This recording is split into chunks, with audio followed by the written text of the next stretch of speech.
guys, welcome back to the Seattle Leather Research Channel. This is Joe, and today I'm talking about probably the biggest purchase that I've ever covered or reviewed on this channel so far in its young life. I'm going to be talking about the Thin Front Pocket Leather Briefcase from Saddleback Leather. And there are many reviews and updates and cleaning videos, even some ASMR cleaning videos about Saddleback Leather. If you found this channel, you'll have certainly heard about Saddleback Leather. They have tons of great YouTube content that will educate the watcher on not just their products, but on how leather can be maintained, restored, even the chromium tanning process that Saddleback uses. So obviously, if you haven't heard of Saddleback Leather yet, I do encourage you to find their YouTube page and check them out. Dave is definitely a very big cult of personality around Dave Munson, the owner and founder of Saddleback Leather. Super interesting, salt-of-the-earth guy, and he's got a very unique kind of opinion on bag design and leather kind of creation. So he's a good one to listen to. So as it turns out, YouTube is how I actually first heard about Saddleback. I actually wasn't really in the market for a new briefcase or a new everyday carry at the time. But I believe I was, currently using my Filson rucksack, canvas rucksack with some bridal vegetable tan leather straps. That's a great bag. I'll have to do a video on that at some point. But I was looking for leather care videos because I wanted to kind of polish up the straps. They'd gotten a little bit, wrinkled and dry, and I hadn't really done anything to maintain them. And so I was targeted by an ad from Saddleback Leather that was the kind of now famous How to Rip Off My Briefcase, in which Dave himself stars and kind of goes through all the different types of leather, the full grain, top grain, genuine, bonded, and then, gives sort of an outline of how his bags specifically are created.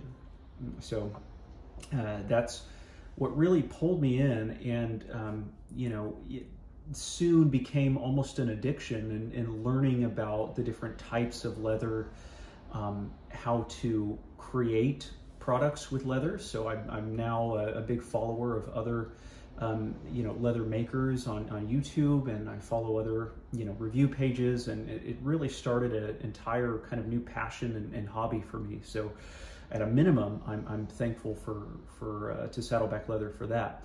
And then, of course, I've spent a bunch of money on Saddleback at this point, just getting pulled into their ecosystem and seeing all of the beautiful things that they've made with chromium tan full grain leather. And so that's kind of how I learned about Saddleback.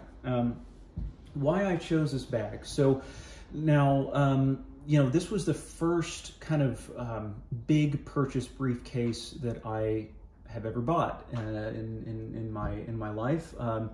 I've had multiple other kind of leather briefcases. One was a Ted Baker, olive green dyed leather case with kind of a cloth strap. And after doing some research, after watching some of the Saddleback videos, I found out that Ted Baker likely uses genuine leather, which you should avoid if you want a super high quality bag. And then I had another leather kind of satchel bag briefcase that I purchased while I was in Crete, Greece. They're known for their leather work. However, whatever leather they used, either it was super thin or extremely low grade, full grain leather or something, but it has already fallen apart. And I purchased that bag kind of while I was on my honeymoon, and it just looks really raggy and not so great. So so I wanted to, graduate from those, invest in myself, and invest in a product that I could, that would last for years, right? So let's go over the good, the bad, and the ugly about this briefcase. Again, this is a review of the Thin Front Pocket Leather Briefcase. And we'll get into, you know, why I purchased it, why I love it, things about it that I would change, and things that you should know about. And so let's go ahead and start with the fact that it's the Thin Front Pocket Briefcase. So if you go to Saddleback's website, you're going to see lots of different types of bags and even multiple briefcases to choose from. I decided to go with the Thin Front Pocket. You know, while I have no doubt that the full-size briefcase is just as tough and just as great looking. I mean, the pictures, you know, certainly do it justice, but, you know, it's a lot of bag. And I did see some reviews talk about how heavy it was and how folks are like, you know, they love it, so they'll carry it in their cars, but they're not, you know, going to have it on them at all times anymore because it just gets too heavy. And I didn't need to carry around that much stuff. You know, I don't need a file cabinet when I go to and from my office each day. So the Thin kind of being about, you know, maybe just over half the thickness. You know, I think, you know, the full-size briefcase will have another gusset and panel compartment there, but the Thin looked perfect, and it has been perfect for me for that reason. And I'm a big fan of the front pockets here. I think it just gives the bag a little bit more personality. The design, I mean, getting into the good, I mean, the design is the big reason why I chose this bag. This is the dark coffee brown. It's kind of hard to tell with the sort of yellow light I'm working with here, but dark coffee brown, and this will have a really nice, you know, as you bend it and work the leather, you're going to see some lighter kind of folding coloring going on as the leather kind of wears in. Certainly you can see some of the scratches on the leather just from, you know, fingernails grabbing the bag. That's kind of characteristic of a chromium tan leather. And it just has a really nice, rugged, manly, masculine look, right? So you're going to see a lot of videos talking about the differences, the pros and cons of chromium and veg tan leather. You see a lot of the kind of folks who are willing to buy the high-end veg tan leather bag, saying that that's the only way to go. I disagree for lots of reasons, and I actually just purchased a veg tan briefcase that I absolutely love from a company here in Seattle where I live.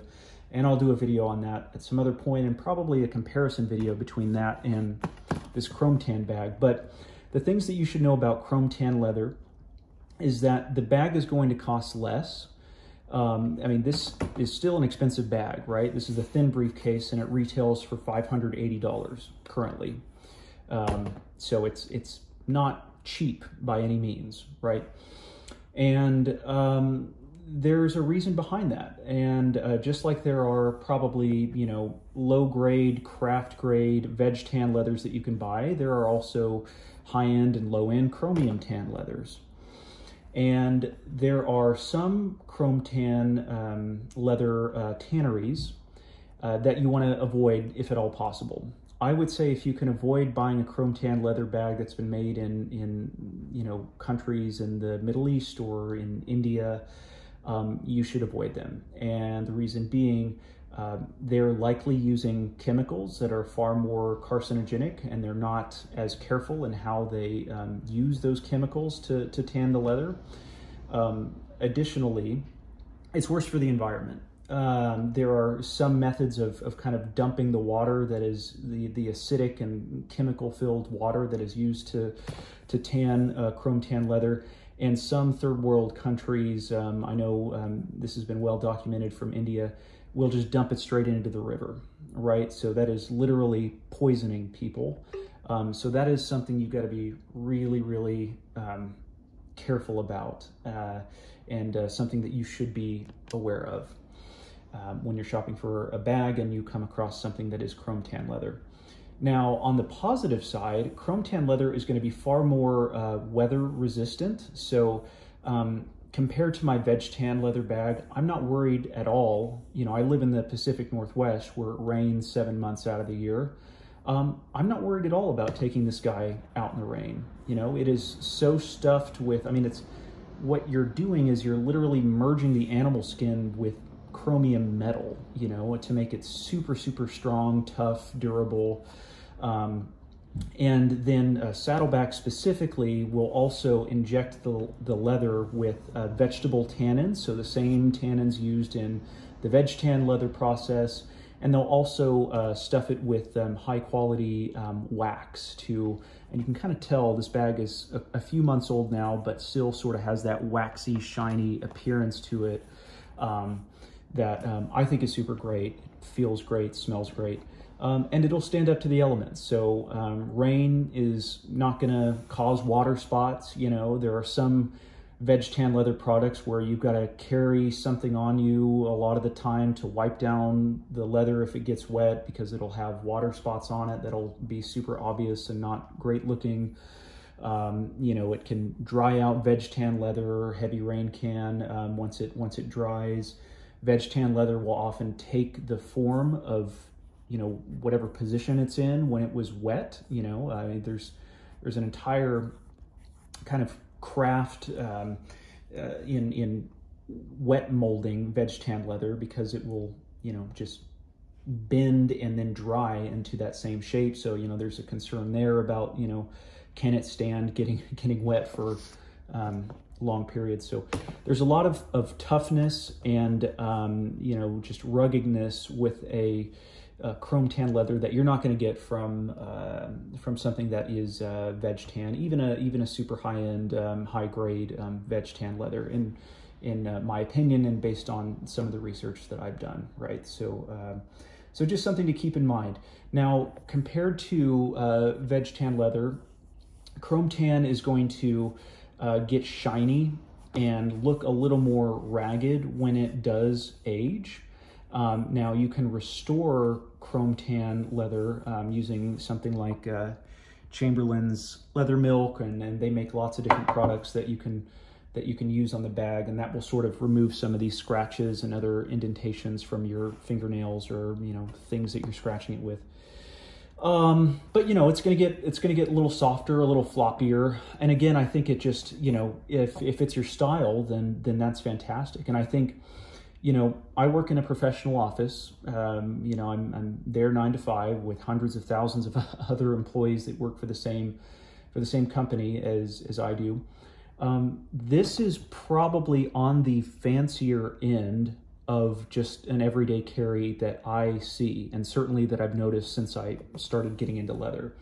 Not a lot of people will carry bags that are this nice and of this quality. A lot of times it's, you know, folks going into the office with a nylon backpack of just, you know, some random brand. Timbuktu is pretty big. They make waterproof, you know, I don't know what, polyester or plasticized polyester bags that can look pretty good. And then of course you see a lot of Filson bags. Filson's a company that's also based in Seattle, and they're tin cloth briefcases and backpacks. I own the rucksack myself. Those are super popular. And those are, I would say, on the kind of more expensive end. But, you know, just the style generally in the Pacific Northwest is a little more laid back, right? This, you know, I don't work in a doctor's office or one of the accounting, big 4 accounting firms that are based here. If I did, then maybe this wouldn't be the right fit, you know, because I'd be wearing a suit, you know, every day, or something more formal than I wear now. And I'd want something a little fancier. But, you know, I wear jeans, you know, 3 days out of the week, and it's very business casual. You know, on Fridays, I usually dress down. I'm wearing a t-shirt, you know, even so, and most of the people at my office are dressing similarly. So this is just about as kind of fancy and, you know, that you'd want to be, you know. I've seen some of these veg tan briefcases, and they're highly ornate, super shiny metals kind of all over the front, and they just look a little, you know, I don't know what the right word is, but a little dandyish in my opinion, a little too fancy for my style and my, you know, work dress requirements. So so again, kind of goes into why I've gone with this guy. And so let's go into what I'm carrying in this bag, so you can kind of get a sense of, you know, what you're able to carry with the Thin Front Pocket briefcase.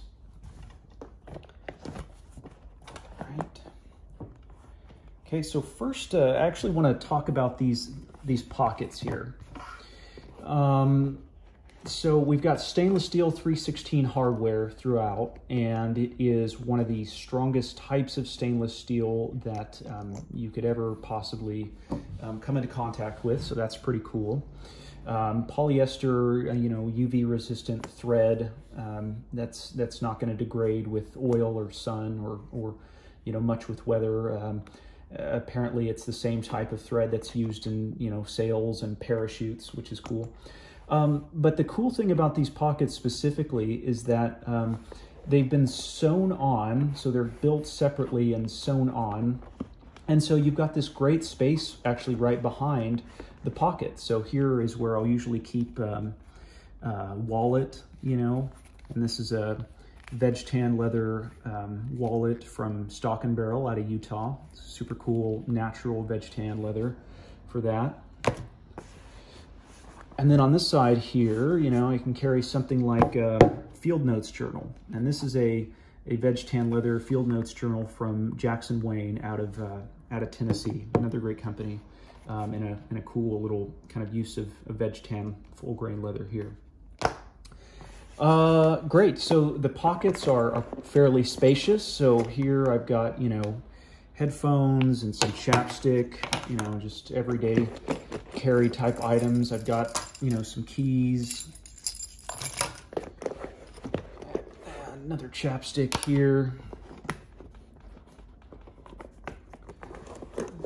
This side, I've got hand sanitizer, knife that I carry with me just about always these days, and a little flashlight. That's all here. This is just a shipping receipt. All right, so, and those are the front pockets. They're very symmetrical, which I like. There's also a space right here. Might be kind of tough to see, but, you could probably fit the knife in here, or another thin flashlight or some pins or something, but this is a hollow space for some additional storage. But again, love having these pockets sewn on with this space in the back here. It's kind of like a little hidden space. Inside of the bag. So the bag is lined on the inside and kind of inside of the storm flap or the cover here with pigskin. And it's a super supple type of skin or leather.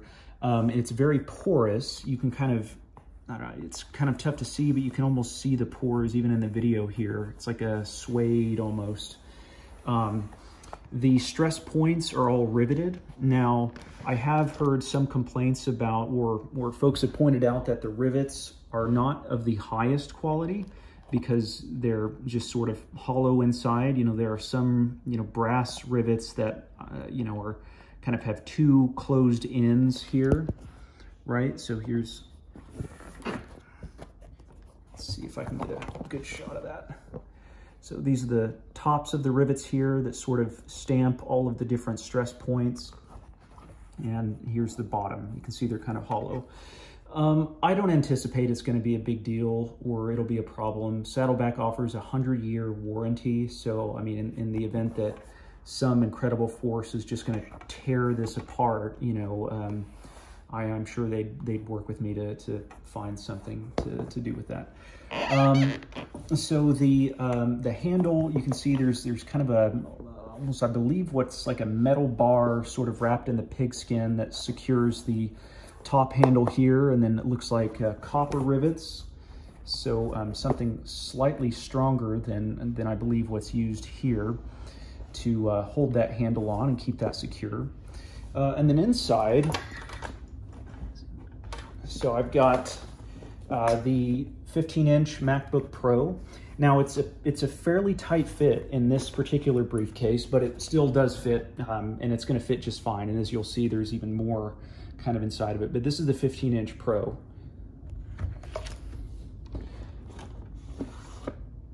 Then you've got, I've got an iPad Pro. So this is an iPad Pro, so it's the kind of larger model of iPad that can fit in there as well. And this is a cool cover, again, veg tan from Pad and Quill. This is a cool thing to own. And then I've got a fairly thick book.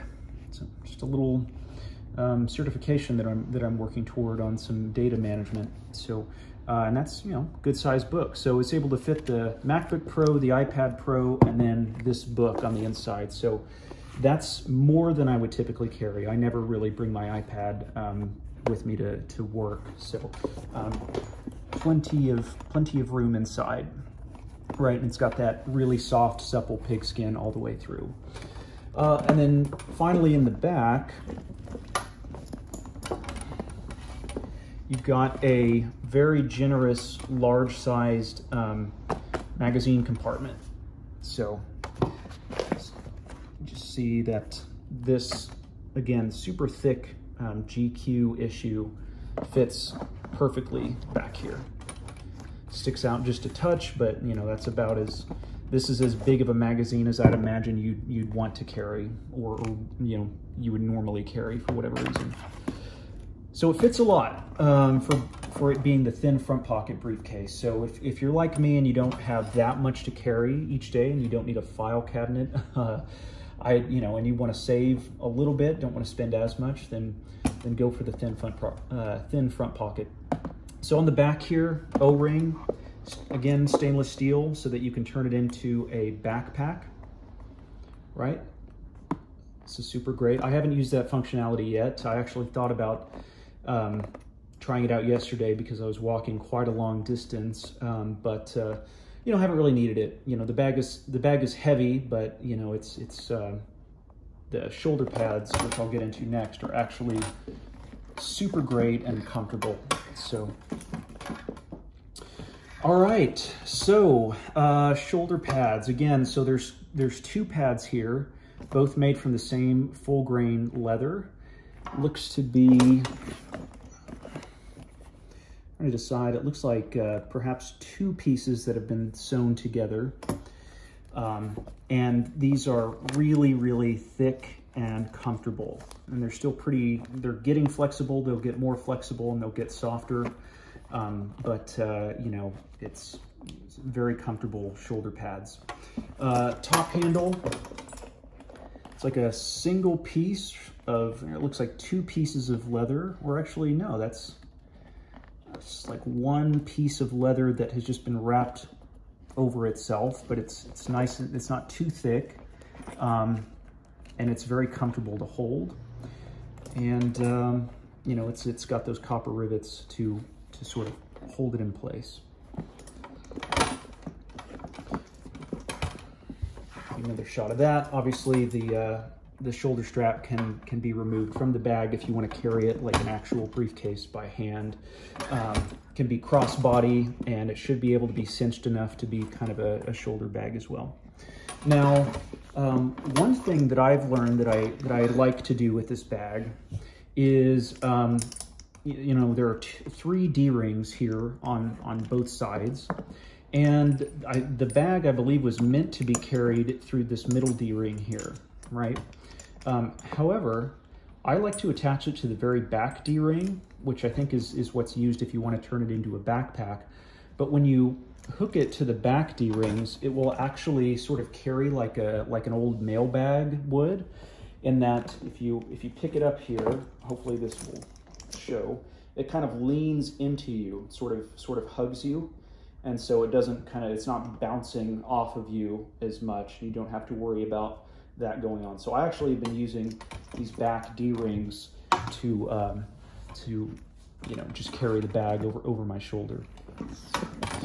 And that's pretty much it. You know, the good about this bag, you know, it's the design. I love the design. It's rugged. It's masculine. It's very Pacific Northwest.